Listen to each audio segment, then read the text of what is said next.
السلام علیکم ورحمت الله وبرکاتہ. زه یم تاسو ورور حسن شاهد. یو ځل بیا د ټیکنیکل حسن یوټیوب چینل نه تاسو په خدمت کې حاضر یم. ان شاء الله هغه مرګرو په نن ویډیو کې به تاسو ته خایم چې تاسو څنګه کولای شئ چې د کرونا رپورټ شوی آی ډي چې دا هغه تاسو واپس صحیح کړئ. ډیر ځات مرګري میسجونه کوي او ډیر ځات مرګري کمنټس هم کوي چې موږ څنګه کولای شو چې زمونږ په آی ډي باندې چا دا شان د کرونا رپورټ وهلی وي او موږ هغه آی ډي واپس صحیح کو. نو بالکل ډیر ځات خپل او ډیر ځات اسانه طریقه را په نن ویډیو کې به تاسو ته خایم. او ټولو مرګرو ته ریکوست کوم چې دا ویډیو د خپل مرګرو سره ضرور شیر کړئ چې هغه تم پته ولګي چې موږ د کرونا آی ډي څنګه واپس سیټ کولای شو. او تاسو ته ما خپل چینل لینک چې کوم دی د دې ویډیو د پاسه درکړی دی. نو که تاسو زمونږ نوري ویډیوګانې دغه شان خوښوئ او زمونږ ویډیوګانې کتل غواړئ نو زمونږ د یوټیوب چینل ټیکنیکل حسن ځان سره هم ضرور سبسکرایب کړئ. نو سمپل لا طریقه به شروع کو.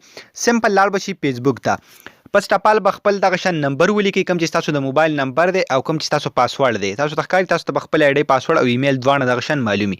بیا به سمپل په لاګین باندې کلیک واخلئ. تاسو ته ښکاري چې کله تاسو ته خپل پاسورډ او ایمیل دواړه انټر کړئ نو اتوماتیکلی تاسو له دا لیکل مخې لراشي اکاونټ ان اویلیبل. نو سمپل تاسو دلته بل یو اپشن درکړی دی لرن مور. تاسو ته ښکاري نو سمپل په دې لرن مور اپشن باندې به کلیک واخلئ. چې کله تاسو په دې باندې کلیک کړئ اتوماتیک تاسو لړای شي تاسو مطلب په یو براوزر باندې اوپن کړئ. نو سمپل تاسو به کروم سلیکټ کړئ یا هر یو چې کوم تاسو سلیکټ کو. نو دا به تاسو ته مخکې یو پیج چې کوم دی هغه به تاسو ته اوپن کړي. زه تاسو ته ټوله طریقه بالکل سټیپ بای سټیپ ښایم. تاسو له دا لیکلی شي وای کانټ آی لاګ انټو. تاسو ته ښکاري تاسو ته ښایي چې دا ټول تاسو لیکلي دي. بیا سمپل دلته د ټول نه یخته چې کوم دی تاسو ته لیکلي لیټ اس نو. تاسو ته ښکاري په لیټ اس نو باندې چې کله تاسو کلیک واخلئ نو دا تاسو دلته بوځي. نو سمپل تاسو ته ښکاري باید تاسو کلی مای پرسنل اکاونټ هیز بین میموریلایز چې تاسو ته ښکاري. نو سمپل دلته به تاسو خپل یور فول نیم یعنی څه چې تاسو پوره نوم دی اوس مطلب زه دلته ولیکم حسن شاهد نو داسې خپل پوره نوم به ولیکئ.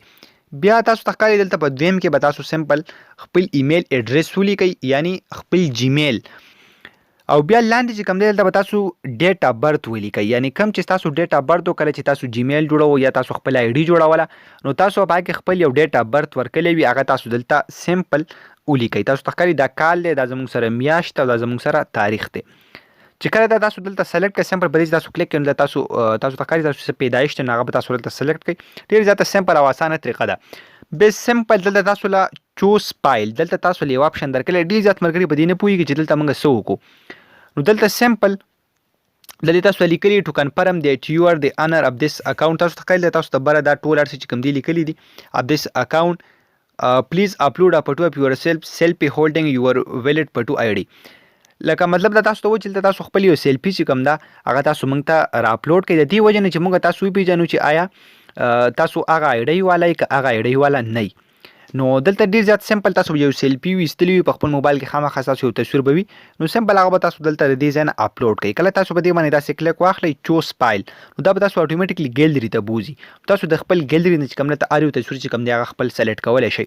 بیا سمپل چې دغه ټول هر څه تاسو دلته برابر کړئ نو دلته په سینډ باندې به کلیک واخلئ کوم چې تاسو دا اپشن درکړی دی.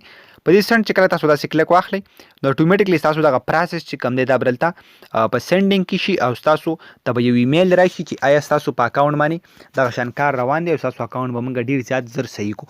نو دې طریقې سره تاسو کولی شئ چې خپل اکاونټ چې کوم دی هغه تاسو واپس صحیح کړئ. دلته بره تاسو ته هم لیکلي اف یو بلیو دیټ تاسو ته ښکاري وی هیو مسټیکلی میمورایزډ یور اکاونټ پلیز لیټ اس نو. تاسو ته کله لیکلي چې په غلطۍ کې موږ چې تاسو اکاونټ چې کوم دی هغه بلاک کړی وي نو تاسو دلته واپس چې کوم دی ځای نه سیټ کولی شئ. نو ډېر زیات زبردست طریقه ده. په دې طریقه باندې تاسو کولی شئ چې خپل اکاونټ واپس دغه شان لاسته راوړئ. هغو مرګرو دا د نن ویډیو کې ویډیو مو خوښ وي لایک کړئ او زموږ چینل ځان سره هم سبسکرایب کړئ او پیج هم لایک کړئ او دا ویډیو د خپلو ملګرو سره ضرور شیر کړئ. نو موږ به خپل دغانو کې یاد ساتئ. الله پامان.